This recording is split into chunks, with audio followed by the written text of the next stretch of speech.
નમસ્કાર, આપ નિહાળી રહ્યા છો અડીખમ ગુજરાત. આપની સાથે હું છું રાકેશ પંડ્યા.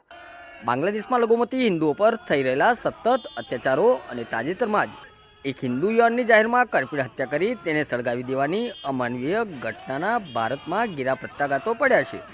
આ લોહિયાળ ઘટનાના વિરોધમાં આજે મહીસાગર જિલ્લાના મુખ્ય મથક લુણાવાડા ખાતે હિન્દુ સંગઠનો દ્વારા ઉગ્ર વિરોધ પ્રદર્શન કરવામાં આવ્યું હતું. લુણાવાડાના મુખ્ય લુણેશ્વર 4 રસ્તા પાસે વિશ્વ હિન્દુ પરિષદ બજરંગ દળના કાર્યકરો મોટી સંખ્યામાં એકઠા થયા હતા.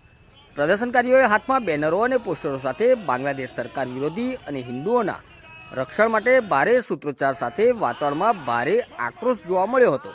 વિરોધ પ્રદર્શનના ભાગરૂપે કાર્યકરોએ બાંગ્લાદેશની વચગાળાની સરકારના વડા મોહમ્મદ યુનુસનું પુતળું ફૂંકી પોતાનો રોષ વ્યક્ત કર્યો હતો.